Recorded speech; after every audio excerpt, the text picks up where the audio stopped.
Мејата скоро 20 години на музичката сцена во Македонија, меѓутоа денеска првпат гостин во Репортер. Мејата, здраво. Здраво, живо. Ние сме во Ѓорче, каде што живееш веќе долго време. Да, 15 години. Ке славам и годишница од брак, ке славам и жителство. Сега скоро? Да, во месец октомври. Одлично, ти честитам за годишницата. Ти благодарам. Ние дојдовме денеска, имаме многу теми на муавет. Една е музиката, друга е твојата професија контролор на летање, која што ми е мене многу фасцинантна. Меѓутоа ќе те прашам нешто за приватниот живот. Може. Чим сум се прифатила, се фатам на орото, а да кажам дека многу ми е драго што токму овој месец сум гостинка кај вас, затоа што и во воздухопловството славиме голем јубилеј, 100 години контрола на летање, значи 1922 се рачуна како почеток на таа професија и баш октомври, 20 октомври е ден на сега контролори. Скоро, значи? Да, на летање и мислам не случајно ете чим ќе одвоиме време во емисијата без маски за мојата професија, не случајно е токму сега во нашиот месец.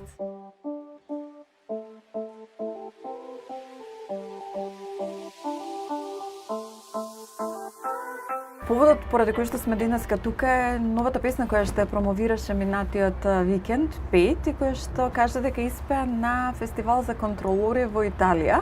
Меѓутоа, пред да те прашам било што за музиката, ајде да почнеме од твојата професија. Што значи да се биде контролор на летови? Да се биде контролор на летање значи никогаш да не ти биде досадно на работа, тоа е број 1. Број 2 значи дека немаш многу организиран биоритам, затоа што одиш во смени на работа. Значи дека си многу близок со своите колеги, затоа што те знаат во секакво издание, нели, кога си под стрес и кога пцуеш и кога сите тие, нели, издани после ноќна отечен цел.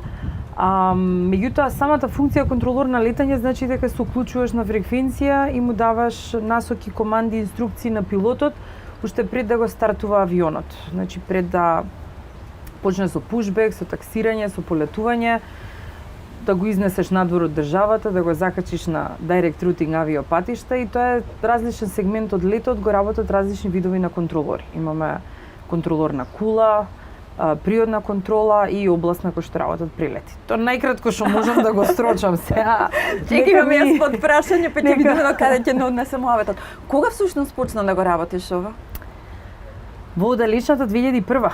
Значи, повеќе од 20 години? Да, повеќе од 20 години сум веќе дел од ова контролорско семејство, со тоа што во 2001 најпрвен пројдов низ тој процес на селекција, па потоа обука во Луксембург. Да, тој ме интересираше како ствари оди самиот процес, дали има некоја школа што се изучува, дали е некој курс, колку е тешко ствари да научиш да го работиш тоа што го работиш. Ние сега баш поминавме нашата фирма, поминавме ни селекција на нови кандидати. Тогаш беше исто слично, значи се пријавуваат кандидати кои што треба да имаат најмалку завршено средно образование, значи не се бара факултетска, небитно што, и треба да знаеш англиски јазик од мајка роден. Тоа е значи првиот предуслов. Потоа влегуваш во едни тестирања кои што некако 2% има некоја статистика дека само 2% од населението ги проаѓаат тие тестови. Треба да си што велат тоа, машки и женски мозок, треба да имаш ориентација, треба да имаш брзо размислување. Да, брзо размислување, немаш многу оклевање, немаш многу несигурност. Исто кога си под стрес, тоа е исто природно. Значи треба да немаш реакција. Значи во моментот ние имаме како категоризација, кога си под стрес, дали си fight, дали си flight или си freeze. Значи не треба да си фриз, да се укочиш да не знаеш што да правиш, не треба да си флајт да киднеш, да ги остиш авионите во небрано на фреквенција, него треба да си онака фајт, да засукаш рукави и да си ја сработиш работата, колку и да е тешка. Меѓутоа, кога имаме стресни ситуации, тоа те стасува, тој пост-стрес синдром, значи колку и да не сакаш, можеби не веднаш, после ден-два мора да те стаса, мора психата да ги процесира сите стресни ситуации кои што ги поминала. Самата работа, дали те разговарате со психолози, психијатри заради некоја ситуација што случила или сами учите меѓу себе како да го извадите тој стрес од себе? Сега и на европско ниво има една иницијатива, доста од центрите се веќе навлезени во тој програм, се вика пост-стрес critical management. За едни со други, значи колегите, избираме peer како пријател на кого би му се обратиле. Меѓутоа тој пирот мора да пројде низ обука, значи речи си сите од нас затоа што еве ако ти си ми колешка и дојдеш се обратиш, ја не знам како да изреагирам, значи може да ја направам полоша работата.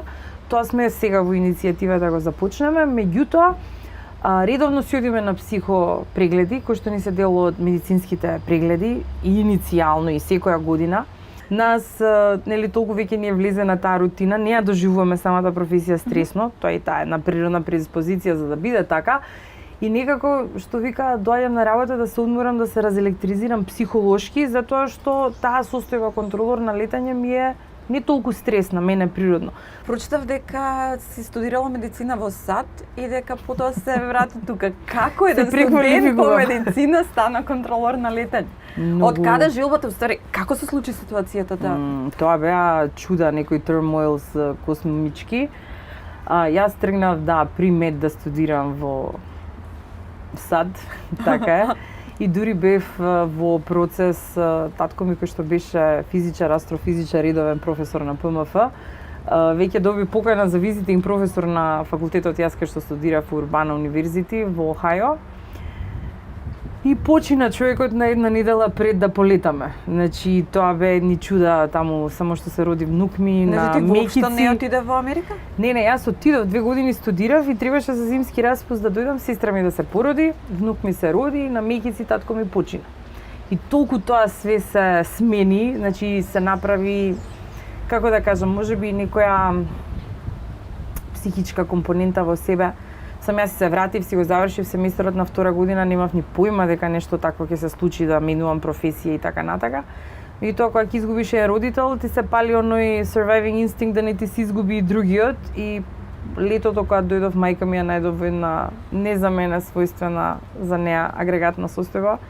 Излезе конкурсот, она вика па на те пробај, и јас сватив дека тоа е SOS повик, неизин за јас да се вратам. И едноставно, значи јас сметав дека не треба никаква одлука да донесам, затоа што не знам дали ќе пројдам воопшто на тие тестирања. Нели, ако требало да биде, ќе пројдам, да. И се заврши цела селекција и ја пројдов додуше се јас од авион симната од Америка, прво тестирање англиски јазик и добив тука head start, трета бев од 800 дечиња. После и викам на мајка ми, јас да се вратам, да се спакувам со дечковците, да се поздравам, викам да завршам, чекајте тука. Дечковците како множина. Симпатиите, како се вика тоа, да, со друштвото, со ова, со она, и се кикотевме. Викам се, како ги им кажеме на сред факултет, извинете, јас ја ќе станам контролор на летање. Мислам, чудно се тоа, меѓутоа, некојаш викаат професијата сама ќе те пронајде. Е сега, кога ги заврши, значи кога помина таа селекција, кога ги заврши сите тие обуки, колку време работеше со супервизор пред прв пат да те пуштат сама, да седнеш во кабината и да разговараш сама со пилот? Моја прва лиценца е контролор на кула. Најпрвин вака, 3 до 4 месеци имаш иницијален тренинг, ab initio го викаме, AB initial, ab initio, каде што учиме сите основни начала. Значи за авиација, аеродинамика, типови на воздухоплови, метеорологија, регулативи на air traffic management, значи тоа се предмети кои што, како ти кажам, како на убрзан, све ти го спремаат мозокот од сите страни. Моја работа е, значи, да го препознавам авионот, кога ќе го видам и да знам какви перформанси од него можам да очекувам. Колку брзо може да качи, да смени левел, да ми се тргне од некоја конфликтна ситуација. Потоа почнуваме обука, значи после тој ab initio тренинг, почнуваме обука на симулатор, Tower симулатор. Тоа трае 3 месеци, со инструктор се разбира. И од кога ќе се вратиме, минимум година дена работиме со инструктор, а јас работев и повеќе, скоро 2 години, затоа што имавме многу тогаш од еднаш кандидати кои што требаше да се обучат, недоволни инструктори, другите инструктори што се обучуваа за друга дозвола, значи едноставно беше сплетна околност. Сплетна околност, меѓутоа ние млади не брзавме нигде. Како треба, како ни велат, така треба, знаеш, кога немаш репер како треба што да правиш. И се кажува вака, по старински уште така се трудиме да го правиме, обуката на кула мора да ги поминеш сите годишни времиња. Затоа што кула е специфично. Паѓа снег, се чисти пистата. Има магла, не може да слета. Значи тоа се сите ситуации кои што треба да ги пројдеш со инструктор, за не дај Боже, нели утре кога ќе ти се случат сам на фреквенција да знаеш што да правиш. И какво беше чувството кога прв пат седна сама? Беше ли исплашена? Се сеќаваш ли на тие моменти? Како не. Значи, на првата имам 2 лиценци, на првата лиценца за кула, јат ми беше првиот авион со колсајн, а за втората за approach Croatia Airlines. Ти трепери гласот, знаеш, си викаш се нешто да не сгрешам, то не можеш ништо да сгрешиш затоа што таа е реченицата кликартулен, не може ако знаеш што да се случи, меѓутоа Кнедла во грло. да, апсолутно. И еве после 20 години кога би требало пак да бираш, мислиш дека можеби би се вратила на медицината или сепак би го избрала ова како професија? Многу добре ќе бев во медицината, затоа што имам... Имаш ли некое поле на кое што беше фокусирана? Тоа тргнувам да кажам дека кога тргнав во тој дел, да кажам, медицинскиот, за многу брзо сватив дека медицинарите се писари на фармацевската индустрија, за жал. И почна некако многу да ме влече алтернативни, значи некои моменти каде што као киропрактик или нешто што можеш инстантно да му помогнеш на пациентот, не да му пишуваш рецепти. И ако остане во медицината, ќе беше нешто со хирургија поврзано. Значи тоа и ми се свиѓа во мојата професија. Импактот што го имам директно, значи decision makingот што го имам јас на фреквенција, тоа велат и статистички дека контролор на летање во 2 часа донесува одлуки што регулар човек цел живот не морал да ги донесе, знаеш, со толку голема брзина и такви круцијални одлуки, така да мислам дека пак нешто хируршки ќе беше, не знам точно, меѓутоа пак ќе кажам, мислам дека оваа професија ме пронајде мене.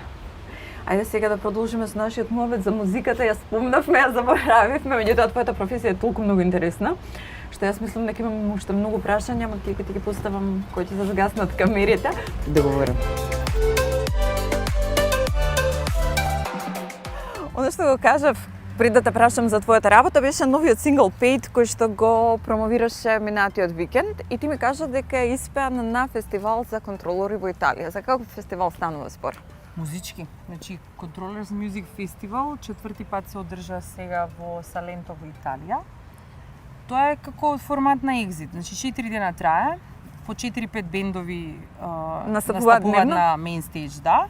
Со тоа што секој од бендовите мора да има најмалку еден лиценциран активен контролор на летање. Тоа е пропозицијата. Јас првата година кога отидов, кога се видов со сите, леле, викам како дивото пајче со лебедите на крај кога се средна, викам не сум сама, не сум фрик, не сум чудак. Колку ствари контролори на летови има што се занимаваат со музика? Ве има ли многу? Па ете има, затоа што значи има сигурно 15-20 бендови, од тие вкупно се 50 контролори и уште 250-300 доаѓаат како публика од цела Европа. Ти овој пат настапи втор пат, така веќе еднаш ка настапуваше? Пред 4 години не само што настапував, него и го отворив тој фестивал. Така со сосем ростерот го направија по случаен избор. И многу беа изфасцинирани од мојот настап. Еден час настапував, двајца гитаристи, по акустична, значи со Кире Мирчовски, со Александар Пишевски, бевме као Miata and the Control Freaks. Имавме пак нешто со контрола поврзано име и... Дали е тоа и официјално име на твојот бенд? Не официјално, тоа беше наменски, ама ако не се љутат може ќе им го наметнам да им стане, не се знае. Зашто името е баш убаво? Супер си е, ко лепа брене и сладки гре. Miata and the Control Freaks. Таман. Ти ми кажа дека песната е не најава, меѓутоа дека песната ќе биде дел од твојот албум, втор албум кој што го подготвуваш. Докаде се песната? Ти ми кажа и дека ќе се вика Вида. Да. Живот? Вида живот и вида како свети вид таа што прогледала. Значи повеќе има значења, да. Се надевам до крајот на година да ќе го завршиме. Го работам со Дамир Пух и со Наташа Миха. Неколку песни веќе имаме, значи преходната враќање дома, полета и маска. Тоа се песни кои што ќе бидат на албумот, меѓутоа поучено од првиот албум ќе ги изведам сите како синглови и потоа само ќе ги заокружам во албумот, затоа што ако излезе албумот и има песни кои што не се излезени, може да не ги приметат кај нас, толку е така односот со музиката не на завидно ниво, така да тоа е. Која е идејата, да го ставиш на CD или ти одиш на онаа варијанта која што е нели популарна во светски рамки сега, да оди исклучиво како албум, меѓутоа преку стриминг Мора платформите? на CD, зашто кога кидеш на доктор треба да има нешто да подадеш. Нормално дека 100 на грама CD. кафе, шекер не се носи. Мијата албумот повелете и така натака. Значи, јас сепак сум old school. Тоа електронското секако distribution онлайн ќе си тера, нема врска, ама да еден одреден тираж би сакала да се Се исплати ли испечати. кај нас правењето од CD, правење музика генерално? Мене не ми се исплати финансиски, за да имам јас мир во куќа, морам да пеам и да стварам музика, така да мене ми се исплати. Сега, можеби кога би имала настапи во живо, многу почесто, можеби тоа е некоја друга димензија. Меѓутоа, вака од авторски тантиеми, пошто ја најчесто и сама ги пишувам Да, само ги песните. пишуваш песните, ти си кант автор на ова што го ради. Да, мал процент е тоа што се возвраќа, затоа што за секоја песна треба да ја снимиш. Ако сакаш спот да направиш плюс, тоа се значи, не знам, минимум 1500-2000 евра стартно. Нистекот на годините, дали некогаш правеше компромис во однос на твојата музика и да речеш, ајде сега ќе направам нешто покомерцијално да го слушаат сите, или песните исклучиво ги правеше за тебе да ти направат кеф, па на крајот ако треба и само петорица нека ги слушнат, меѓутоа тебе да ти убаво кога ќе испееш песната и емоцијата кога ќе излезе од тебе. Под Б. Одговорот под Б. Ве молам нека се заокружете. да забележи камера. Значи дефинитивно, како што си го кажа, одговорот под Б, затоа што од самиот почеток, значи јас немав многу некоја голема поддршка од околината. Јас сето тоа што сум го направила, дури луѓето не можеа да ме разберат. Викам, супер плата имаш, супер си работиш, ети англиски јазик си студираш, плюс тоа имам значи завршено англиски јазик и книжевност. Што ти треба да пееш? Значи не можат луѓето кои што не ја почувствувале таа магија или проклетие или благосостојба или талент, како да кажам, што е музички да те води, да те надахнува. Че јас ако не ја извадам музиката од себе, после ме гуши. Значи како лечебна терапија и доста, например, состојби сум ги прошла низ песна, како таа, например, за татко ми што била... Да, ти твојата... Или Волшебство, например, Волшебство е песна посветена на мојот сопруг, која што само што сме се Запознали или венчан? И на ханимун ни беше на еден месец спотот го правевме. Значи сакам да кажам, и радости, и таги, некако многу поедноставно можам да ги доловам во Музиката, во песните, во текстовите. Не знам колку се сеќава публиката дека ти кариерата ја почна на првиот идол во регионот што се одржа некаде 2004 година и дека настапувавте ти и Ноне, тогаш беше нели Наташа Мијатовиќ, ти и Ноне. И имаш исто Дејан од Велес, кој што ние тројца останавме значи до топ 10 и Дејан од Велес исто има Trinity Band кој што многу добро настапуваат. Да, ние сме тие кои што стартувавме тогаш. Кои ти се некои најубави спомени од тоа време? Ја да ви кажам искрено, учеството на Идол си го начукав. Зашто? Затоа што таму толку беше една висока продукција, висока организација. Во четврток слетувам со Ер Србија, ме чека од БК телевизија, ме носат на кореографии, не носат потоа на обука за пење, за пење, да, и на пример во студио одлучуваш која песна. Па те носат потоа на костимограф да се проба овона. И јас сметав така е во музиката. И после доаѓам у Скопје и сваќаш дека ништо не е. И одам на Макфест. И сваќам дека кај дојдов што се дешава, сам се шминкаш таму позади едни скали. Ужас, дно дна. И викам, знаеш, многу голем шок ми беше тоа, затоа што ми направи еден репер како тоа треба да изгледа и никогаш после тоа не изгледало така во нашата држава и една од твоите песни кои што ги промовираше пред мислам дека е 4 години, некаде 2018-2019 е Домаќинска, која што мене лично многу ми се допаѓа. Ама, ајде да начастиш кафе за јубилеите што ги спомнавме на самиот почеток и да поразговараме на таа тема следно. Договорено. Ајде. Добре дојдовте кај мене. Добре најдовме. Мојот татар. Преубава. Да ве запознавам, пошто ми нарача некој од блиските соработници, ова е Кире Мирчовски. Мило ми е. Он е во мојот бенд и како гитарист, и како веќе пријател, меѓутоа и како монтажер. Вас ќе ве оставам кафе да сварам, без шекер со шекер. Без шекер. Готово, за него знам. Се гледам. Ти благодарам што одвои време. Ви благодарам и на вас. Колку долго се познавате со Мијата? Па со Мијата веќе почна 5-та година како се знаеме и како соработуваме. Да. Таа надвор од интервјуто ми кажа многу интересна приказна за тоа уствари како тргнала вашата соработка. Ќе ми ја раскажеш ли ти? Па да, 2018 јас снимив песна, моја прва авторска. Која? The Blue Lady. И таа ја снимав за една емисија тука исто во Скопје, меѓутоа кратко после снимањето се заминав у Германија. Викале други артисти кои ја најавуваат песната на другиот артист.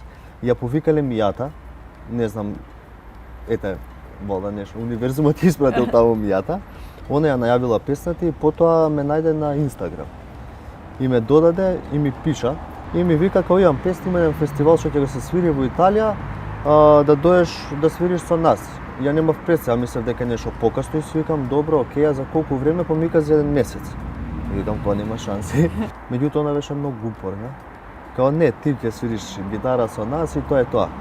Јас ја сменив картата, го сменив терминот да се вратам порано назад у Македонија, направивме проба, отидовме во Италија, отсвиревме и од тогаш до ден денеска сме заедно. Едно од работите кои што те врзува со Мијата си настапите во живо. Меѓутоа таа ми кажа дека во истото ова дворче сте настапувале во она што го правеше Калина Вилковска како Калис Challenge. Какво искуство беше тоа да снимате за нејзината емисија? Па тоа беше супер искуство бидејќи таму се споивме повеќе музичари. Од моменталниот бенд што е на Мијата бевме само двајца, другите беа од бендот на Кали. Исто тогаш прв пат имав јас прилика да свирам со тие членови. Малце беше комплицирана организацијата бидејќи беше време на корона, па многу така се искомплицирајте барањето на термин, кога како, бидејќи многу луѓе бевме што работевме на тој проект. Меѓутоа се склопивме, го снимивме тука во дворчето и беше така малце, што знам, атмосферата беше убава, бидејќи долго време никој немаше свирено, не се дружевме, се немавме видено луѓе меѓу себе. Меѓу другото, како што кажам, Мијата помина, не знам, 100 пати може амбулантни возила. Меѓутоа, ете, се реализираше некако и ќе ни остане во убаво сеќавање. Кирија, јас ти благодарам на времето што го одвои. Фала и на сонцето. И на сонцето, да. И се гледаме во некоја наредна прилика. Мило ми беше, пени се гледаме след. Фала. Она со што го завршивме муабетот во паркот беше песната домаќинска која што ти ја спомнав и која што мене ми е една од најинтересните песни кои што си ги направила ти, значи лично за мене. Од каде инспирацијата? Дали еве овдека можеби дека беше дома, ја доби инспирацијата да ја напишеш песната?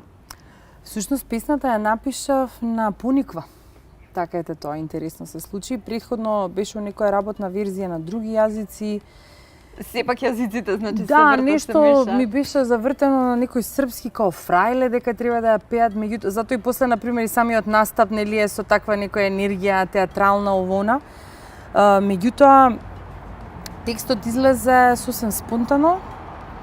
Децата ми се стално прв репер и критичар, ќе пробам. И овој стих деца иде, не иде, они ме гледаат, иде мамо, не иде. Ај вака е така да дечињата ми се први критичари и сопругот се разбира. Инспирацијата всушност како почна за домаќинска, значи пред тоа зимување правевме слава. Свекрва ми има другарка дојдена и помага, виткаме сарми и они почнуваат. Леле, ние кога хеклавме, вака правевме, штиркавме крпи ово, јас слушам, викам.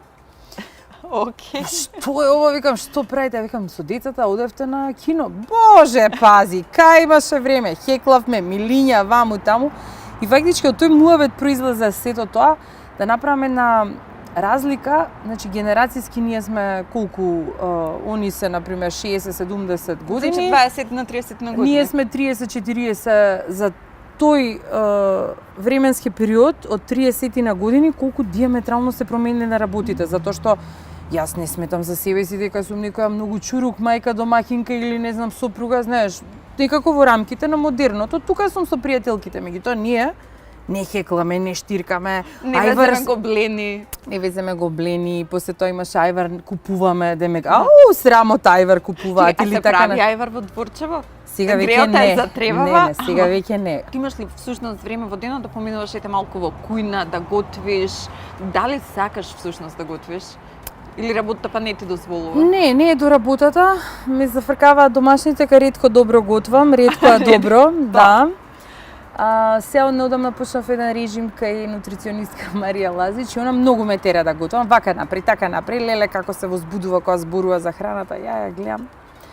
Викам, 1% да го имав тој ентузијазам за здрава храна, викам ти што го имавше, немаше нели ни да се дебелеам ни ништо.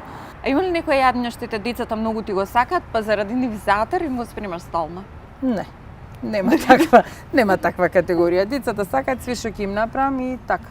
Колкави се, ти имаш син и ќерка, така? Колку Синот е 11 се уште, значи у декември ќе прави 12. А Никита, значи тој е Калин, а Никита е 7 години се во август наполни, она е втораче, ова е седмаче. Колку беше различно да се воспитува машко и женско дете? Многу различно, многу различно. Леле, Со кого ти машко. беше полесно? Со женското, знаеш, си на свој граунд, знаеш што се случува, како се случува. Гледам таткото поише паѓа на финти околу ќерката, викам ништо не е, знаеш, одма ти е јасно. А со машко, леле, чекај ништо да не сгрешам, да не го оштетам, не ми беше седно, нели машко дете пред себе. Така нешто околу школото се мачиме, не е многу по учењето, ама па има некои многу други квалитети кои што многу јас ги ценам во неговата личност, така да ќе видиме. За Никитчето е уште рано. Наследуваат ли нешто од тебе или од супругот? Ти ми кажа дека тој е спортски новинар, меѓутоа дека не сака пред камери да излегува. Па да, он си е позади камерите, нели, како што е. И наследуваат многу работи од нас и како персоналити трејци, како изглед се разбира, значи они се на симбиоза од нас двајца. Ама многу интересно, нели, кога ќе се родат, не знаеш кој се родил и сега го истражуваш, чекај, ова е на мене, ова е засебно, ова е негово, и ова од кај му е ова сега у карактеров, па бараш по генезата од некој дедо, баба, потсеќа, не потсеќа, така интересно многу. Како се запознавте со супругот? Како ви почна љубовната приказна? Дали кога се запознавте, тој знаеше која си? Како се запознавме? Александар Блажевски ни е проводаџија после Идол. Купивте кондори? Све сме завршиле, све на висок ниво, него они се дружеа независно, а јас само што бев излезена од Идол и Блажевски ме покани да му бидам гостинка во VIP, во прилеп на караоке шоу кој што он го организираше. И всушност се запознавме во колато дејќи на кај прилеп. Меѓутоа не е дека веднаш сме почнале, тоа беше само запознавањето. Значи ете во прилеп сме се запознале, да кажам. И не ни беше одма јасно, нели, да речеш, вау, тоа е човекот на мојот живот. Дури мислам дека таа година, некаде во август, сватив дека тоа ќе биде мојот сопатник за forever. Јавноста те знае како Мијата. Како Наташа стана Мијата и како те викаат блиските? Блиските ме викаат Нале, Наце, Мијаче, Натувче, разни имам, Натали, на работа имам разни, значи прекари, да. Како станав Мијата? Мијата е ќерка на Мијат. Татко ми се викаше Мијат Мијатовиќ и јас уште во Америка. Некако Наташа не ми беше доволно автентично, не беше доволно моја, зашто имаш и други Наташи. А некако Мијата и не случајно тој спелингот е М И Y А 2 Т Т Т А. Значи тоа се 7 букви кои што се ослика на 7-те чакри и плюс Мијатовиќ презимето да ми биде некако тој идентитет да ми биде овековечен без разлика каде ќе се омажам, значи тоа е многу пред да станам супруга или било што, значи ова е збориме 2000 Дури пред да почнеш да се бавиш со музика реално, значи ова било така? Па тогаш веќе почував нешто да размислувам на таа тема и имав направено MySpace акаунт со некои мои песни и така всушност се крсти тоа. Првично MySpace профилот беше со Мијата и некако остана тоа forever. Јас ти благодарам за времето што го одвоиш, што не донеса кај тебе дома, што не раскаже интересни приказни. Чест ми беше, ви благодарам. Време е ние да си го спиеме кафето, меѓутоа до крајот на годината те чекаме да не поканеш на промоција на албумот. Договорено. Со Господ напред. Фала ти.